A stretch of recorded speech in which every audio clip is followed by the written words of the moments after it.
Today we are going to look about the reversible cell injury. Okay. Now, reversible cell injury, that in this the characteristic is, so we will like characterized by functional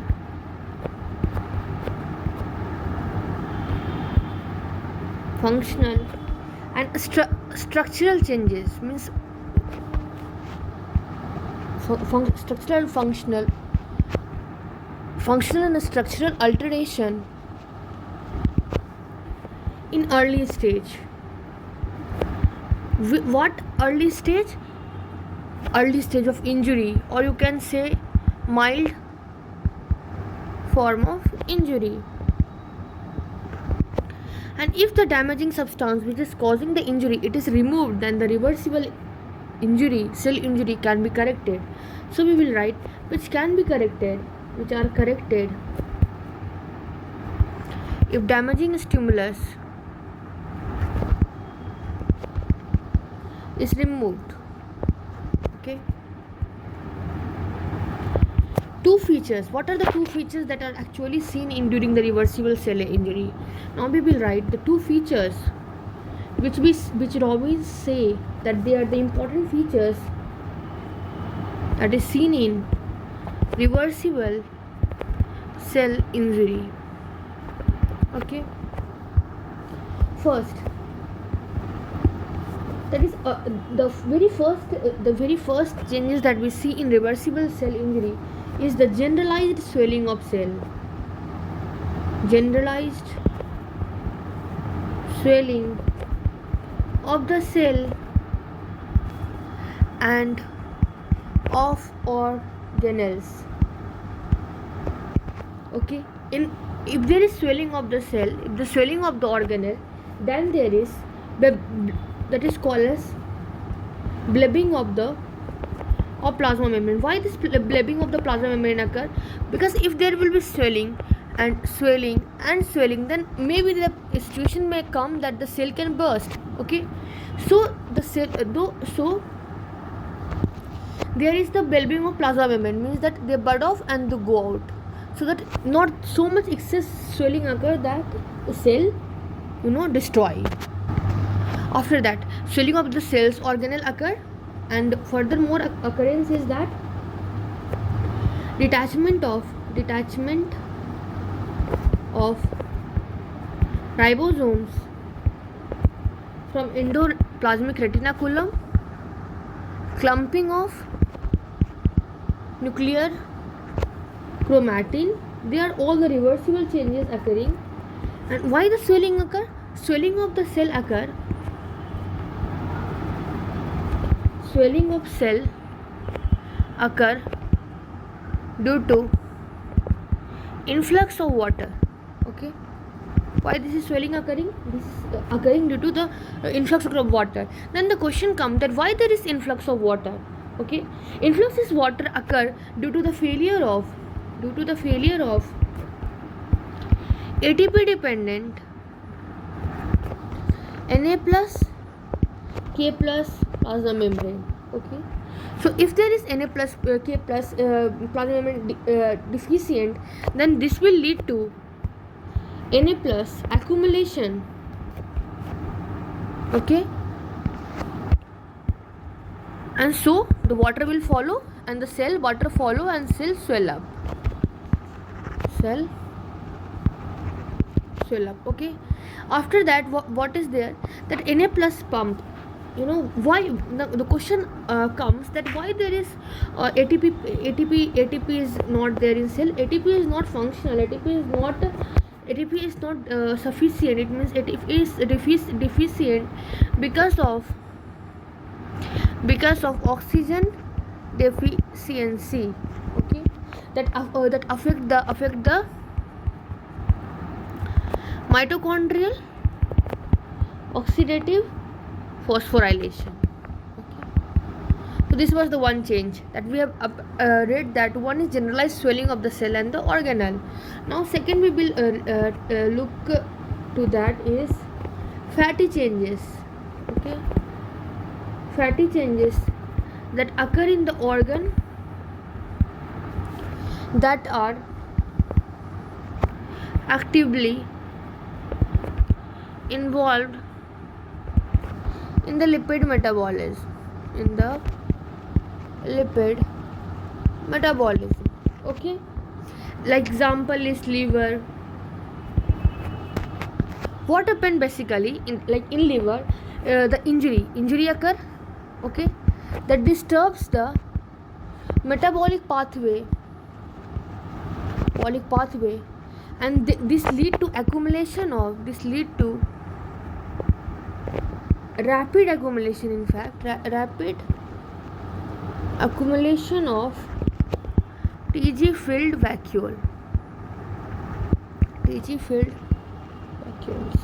Okay, this were the two major changes.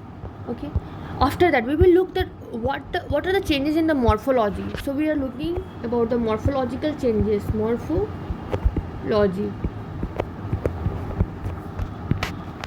The morphological changes. Okay, firstly we will say that cellular swelling earliest manifestation, okay, of the reversible injury. Okay, or you can say any form of injury. If there is any form of injury, first of all the first characteristic it will show is the cellular swelling. Okay, when it affects the cell, means when there is cellular swelling, it causes central pallor, increased trigger, increased weight of affected organ. Okay, this was the morphological when we have seen the cellular swelling, then it was all that is it caused central pallor will occur. Okay, trigger pressure, because water is increasing, trigger pressure is increasing, and it is increasing, of course the water is entering, so increase the weight of the affected organ. Okay, when we do microscopic examination,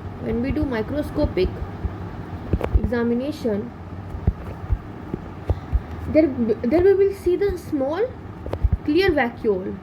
Okay, seen where? In the cytoplasm.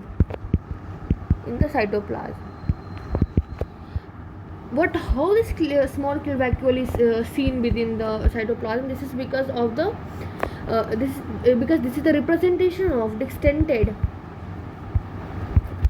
and pinched off segment of ER.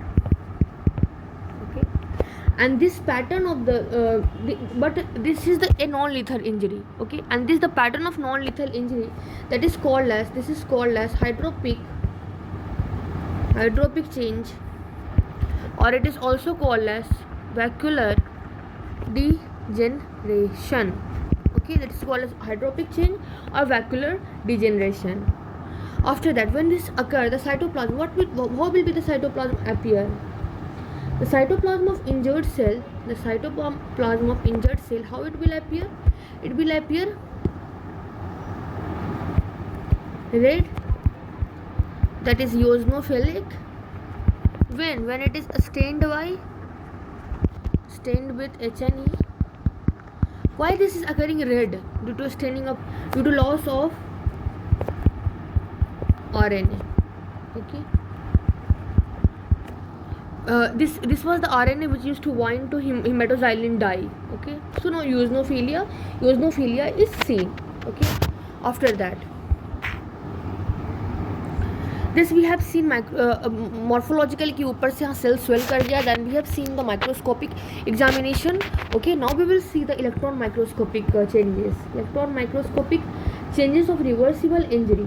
Okay, and this eosinophilia, as it progress, and if the damaging thing is not happening good, and it is not corrected, then as it progress, it goes towards the necrosis.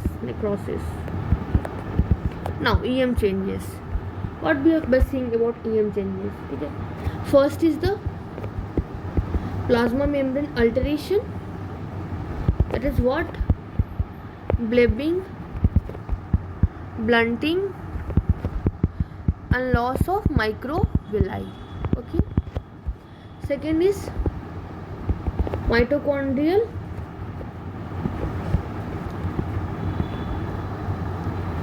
changes will occur, that includes swelling, and there will be a small amorphous density. Now we will read further that there are also calcium deposits and all that. So appearance of, you can remember, appearance of small amorphous densities. After that, third change we will see that accumulation of myelin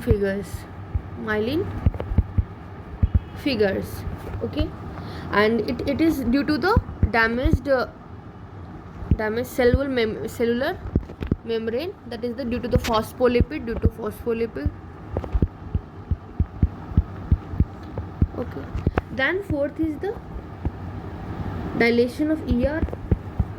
I mean to say that the ribosomes are detached from there, and there is nuclear alteration, that is disaggregation of granular and fibrillar elements. This was all about the reversible cell injury. Thank you.